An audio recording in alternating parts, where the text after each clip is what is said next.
नमस्कार दोस्तों भीष्म पितामह महाभारत के प्रमुख पात्र हैं। वह गंगा और शांतनु के पुत्र थे। उनका असली नाम देवव्रत था।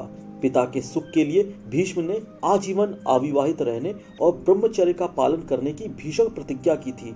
इसी कारण उनका नाम भीष्म पड़ा था। वे महाभारत के युद्ध में कौरवों की तरफ से लड़े थे। उनको इच्छा मृत्यु का वरदान प्राप्त था। सूर्य के उत्तरायण होने पर भीष्म ने अपने प्राण त्यागे थे। ऐसा कहा जाता है कि उनकी मृत्यु अर्जुन के द्वारा बाणों की वर्षा के 58 दिन बाद हुई थी। वे चाहते तो बड़ी आसानी से हस्तिनापुर के राजा बन सकते थे, पर उन्होंने सारा जीवन हस्तिनापुर की राजगद्दी का संरक्षण किया। महाभारत के युद्ध में पांडव कभी भी कौरवों से जीत नहीं पाते, क्योंकि उनके पास भीष्म जैसे महाबली योद्धा थे जिनको हरा पाना अर्जुन के लिए असंभव था। एक बार तो पांडव खुद ही जाकर भीष्म से पूछने लगे कि उनको युद्ध में कैसे पराजित करें। भीष्म ने उत्तर दिया कि शिखंडी को युद्ध के समय उनके सामने कर देना। स्त्री होने के कारण मैं उस पर आक्रमण नहीं करूंगा। उस समय अर्जुन मुझ पर बाणों से प्रहार करे। इस तरह पांडव युद्ध में मुझे पराजित कर पाएंगे। दोस्तों, आज के वीडियो में मैं आपको भीष्म पितामह के बारे में 10 रोचक तथ्य बताऊंगा। राजा शांतनु और गंगा के विवाह के बाद गंगा ने अपनी 7 संतानों को नदी में प्रवाहित कर दिया था। गंगा ने राजा शांतनु से वचन लिया था कि वह कभी भी उनसे कोई प्रश्न नहीं करेंगे, परंतु जब 8वीं संतान को गंगा नदी में प्रवाहित करने लगी तो राजा शांतनु क्रोधित होकर उनसे पूछने लगे। तब गंगा ने पूरा कारण बताया और 8वीं संतान को लेकर कहीं अज्ञात में चली गई। वही 8वीं संतान ही भविष्य में भीष्म पितामह कहलाए।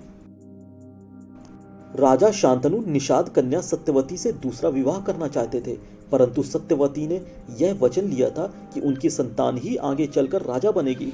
इस बात से राजा शांतनु बहुत दुखी हो गए, क्योंकि वे भीष्म को राजा बनाना चाहते थे।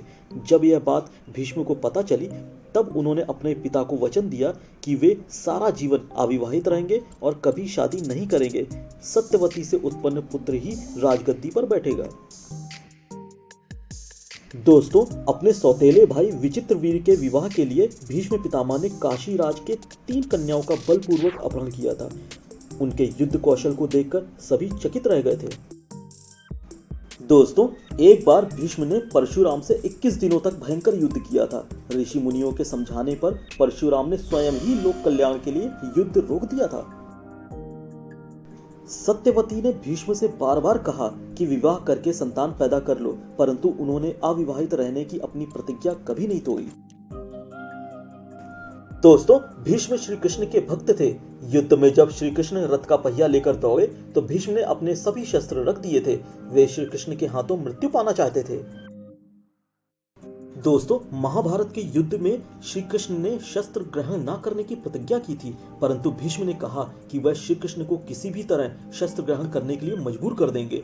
युद्ध के दौरान भीष्म ने अर्जुन पर भयंकर बाणों की वर्षा की, जिस कारण श्री कृष्ण को अपनी प्रतिज्ञा तोड़नी पड़ी। उनको अर्जुन की जीवन की रक्षा करनी थी। विवश होकर श्री कृष्ण ने रथ का पहिया उठाकर अर्जुन की रक्षा की थी। दोस्तों, मृत्यु के समय जब भीष्म को प्यास लगी तो उन्होंने अर्जुन की तरफ देखा। अर्जुन ने धनुष से पृथ्वी पर तीर मारकर जल की धारा निकाली, जिसने भीष्म की प्यास बुझाई। उसके बाद उन्होंने अपने प्राण त्यागे। काशी नरेश की बड़ी पुत्री अंबा शाल्व से प्रेम करती थी, परंतु भीष्म ने उसका अपहरण कर लिया था। बाद में भीष्म ने अंबा को छोड़ दिया और वह शाल्व के पास वापस चली गई, परंतु शाल्व ने उसे स्वीकार नहीं किया। इस बात से अंबा बहुत दुखी हुई और उसने क्रोध में आकर भीष्म को श्राप दिया कि उसकी मृत्यु का कारण एक स्त्री बनेगी।